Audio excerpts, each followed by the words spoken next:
주 예수 그리스도는 이 땅에 죽으시기 위해서 오셨습니다. 우리의 죄를 대신하여 십자가에서 모든 죄를 해결하시기 위해서 이 땅에 오셨습니다. 그분을 믿으십니까? 그러면 그분을 여러분의 구주, 여러분의 하나님으로 믿는다면 여러분은 하나님의 자녀로 바로 의롭다함을 얻은 하나님의 자녀로 서게 될 줄로 믿습니다. 오늘 하나님의 자녀가 하나님의 은혜 가운데 있는 축복을 누리게 되기를 주 예수 그리스도 이름으로 축원드립니다. 자, 왜 십자가에 죽는 그 이야기를 말씀드렸느냐? 이제 예수님께서 십자가에 죽으시기 위하여 재판을 받는 그 부분이 나옵니다. 마가복음 14장 53절부터 65절은 유대 종교 지도자들에게 붙잡히신 예수님께서 그들이 그들이 회의를 하는 공회라 그러죠. 사내들인 공회에서 신문을 받게 되는 부분입니다. 바로 그 대제사장 가야바의 집에 이제 거기서 소집이 되어졌는데요.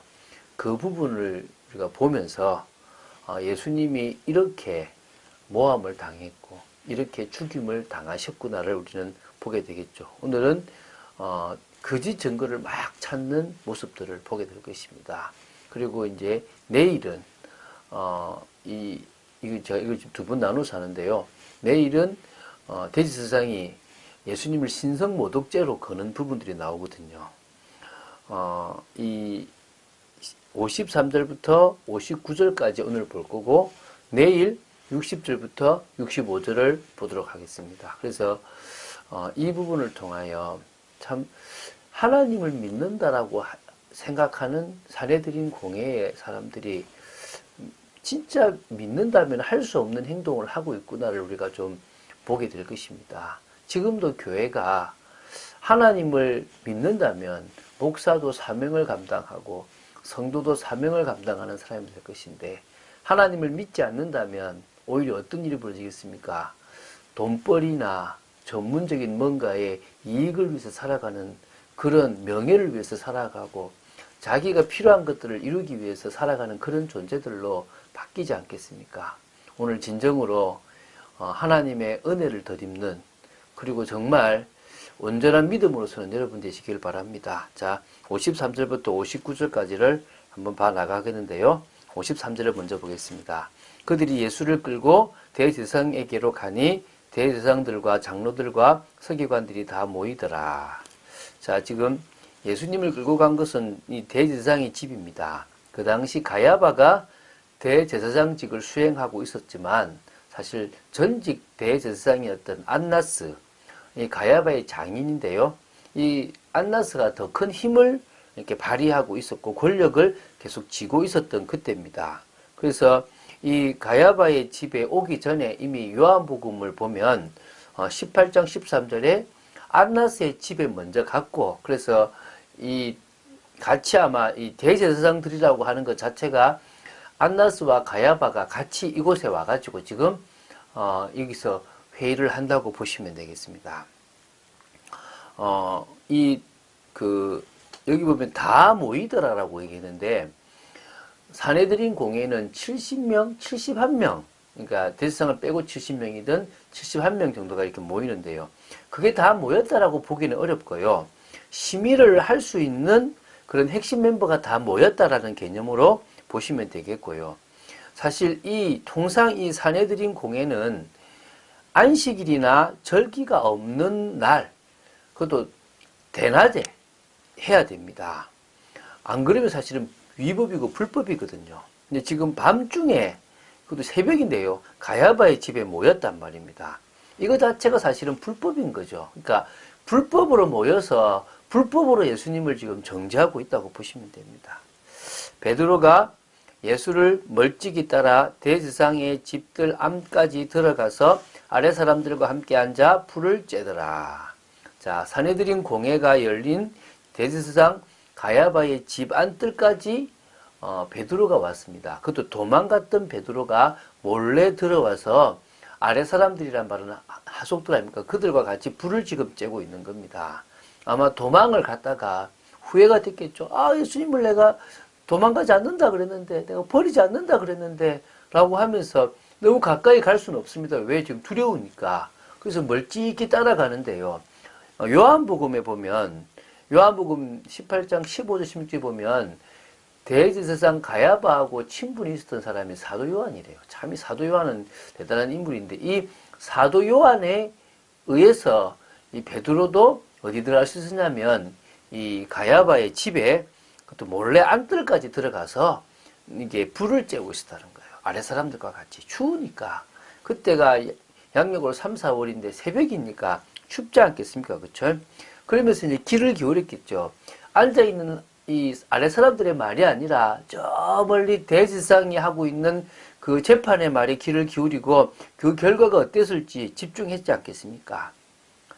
대제사장들과 온 공회가 예수를 죽이려고 그를 칠 증거를 찾되 얻지 못하니 이는 예수를 쳐서 거짓 증언하는 자가 많으나 그 증언이 서로 일치하지 못함이라.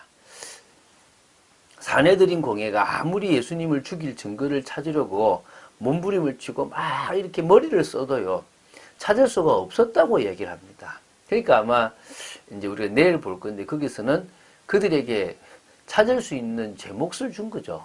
사실 그 제목이 아니라 사실적인 영적 사실을 말했는데 그걸 가지고 그들 믿지 않으니까 신성모독으로 몰았는데 그 전에 예수님이 하셨던 모든 말씀에서는 죄에 대한 어떤 증거가 하나도 안 나온 겁니다. 우리가 세상 말로 이런 말 했잖아요. 야, 틀어서 먼지 안 나는 사람 어디 있냐라고. 자, 틀어봐. 분명히 뭔가 잘못된 것이 있을 거야 라고 하잖아요. 틀어서 먼지 안 나는 사람이 예수님입니다. 세상 말로. 예수님은 단 하나의 죄도 짓지 않고 예수님은 단 하나의 말의 실수도 하지 않은 분입니다. 목사가요, 하나님 말씀을 대언한다고 하지만 인간적인 부분이 들어갈 때가 많아서 참 실수할 때가 많습니다. 그리고 누구요? 많은 사람들 다 실수합니다. 대통령도 실수해서 막 이런 말들이 있지 않습니까? 그런데요, 예수님은 단 한마디의 말도 실수하지 않았습니다. 여러분, 그것이 예수님이십니다. 많은 사람들이 막 증언하고 거짓 증거를 하지만 예수님에 대해서 찾을 수 있는 게 없다니까요. 다 일치하지 않는 겁니다. 그 거짓 증거가 아무리 많아도 두 사람 이상이 되어야 그 증거가 되어야 되는데 신명기 17장 6절에 보면 그렇게 나와 있는데 최소 두 사람의 증거가 안 맞는 거예요. 그러니까 할 수가 없는 거죠.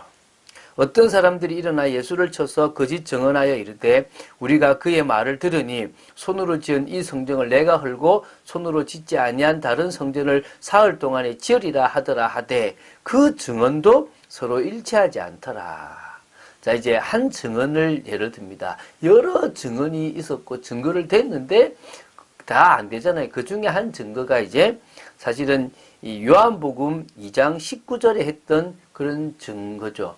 이 다 증인들은요, 그 당시 아마 이 사내들인 공회원들에 의해서 매수된 자들로 보면 되겠죠. 자, 어떤 내용이냐면요. 너희가 이 성전을 헐라 내가 사흘 동안에 일으키리라. 지금 이제, 성전에 대해서 이제 여러 이야기 중에서 이제 나왔던 부분인데요. 이 내용을 바꿔버렸죠. 이렇게 자기들대로 변질시켜가지고 틀리게 말하잖아요. 그들은 이렇게 말하지 않습니까? 내가 성전을 헐고 손으로 짓지 아니한 다른 성전을 사흘 동안에 짓겠다라고 얘기한 걸로 나와. 어떻게 예수님은 너희들이 그러니까 그들이 증거를 보이라고 하니까 그러면 너희들이 성전을 헐어봐라. 내가 사흘 만에 지어볼게 라고 얘기한 거예요. 당신이 헐고 당신이 짓겠다고 말한 적이 없거든요. 근데 지금 그렇게 지금 말을 바꾸어서 이야기하고 있습니다. 왜냐하면 그 당시 누구든지 스스로 성전을 헐겠다는 발언은 유대 사회에서 사면받을 수 없는 중범죄에 해당합니다. 그렇기 때문에 그걸 가지고 트집을 잡았는데 이건 역시도 서로 일치하지 않아서 결국은 증인으로 채택이 안 된 겁니다. 할 말이 없는 거죠. 이제 내일 다른 증거를 대제사장이 찾게 되는데요. 사실 증거가 아니죠. 사실인데 그들에게는 꼬투리가 되어졌던 거죠. 자, 참 지금도요. 목사가 사고를 치고 교회가 뭔가 비리를 일으킨다 할 때 그분들이 하나님을 믿는 사람들일까라는 생각을 하게 됩니다. 또 더 나아갔어요. 제가 막 사역이 잘 되고 누군가 나를 막 지원한다고 할 때 나도 모르는 인간적인 생각들이 올라오는 것들을 보게 됩니다. 그럴 때 참 나도 누구나 넘어질 수 있는 연약한 존재구나. 늘 하나님을 믿고 은혜 속에 들어가야 되고 성령께 붙잡힌 바 된 사람이 돼야 되겠구나. 이런 생각들을 많이 해봅니다. 여러분 속지 마시기 바랍니다. 정말 여러분이 하나님을 믿는다면 어떤 중심으로 살아야 될 것인지에 대한 부분들이 순종으로, 말씀에 대한 순종으로 나오게 되어 있습니다. 지금 이들이 지금요 그러지 않지 않습니까? 사내들인 공예라면 가장 하나님의 말씀을 따라 살아야 될 그들이 가장 하나님을 지금 거역하는 자리에 서 있는 겁니다. 그들은 하나님의 사랑을 알지 못합니다. 하나님의 사랑을 받았다면 감격하고 변화될 수밖에 없습니다. 하나님의 사랑 속에 있다면 그들은 정말 그리스도의 제자로 말씀에 순종하는 자로 서게 될 것입니다. 믿음이 있으니까요. 당연한 건 아니겠습니까? 근데 그러지 못하고 있다니까요. 믿는 것 외에는 답이 없다라는 그런 딱 분명한 답이 나는 겁니다. 오늘 여러분 정말 우린 집중해야 됩니다. 성령의 능력 속으로 들어가야 될 줄로 믿습니다. 그럴 때 세상에 복음을 전할 참 응답을 받게 될 줄로 믿습니다. 예수님을 못 박으려고 몸부림쳤던 그들의 거짓이 지금 다 드러났습니다. 세상에 잘못된 것들은 다 드러나게 돼 있습니다. 우리가 진리를 위해서 살아갈 때 하나님은 우리를 통하여 언약을 성취하실 줄로 믿습니다. 그 걸음 속에 있는 여러분 되시기를 주 예수 그리스도 이름으로 축원드립니다. 주는 그리스도시요 살아계신 하나님의 아들이심을 고백합니다. 끝까지 말씀 따라가며 믿음을 가지고 온전히 말씀에 순종하는 복된 사람이 되기를 간절히 소원합니다. 주 예수 그리스도 이름으로 기도드립니다. 아멘.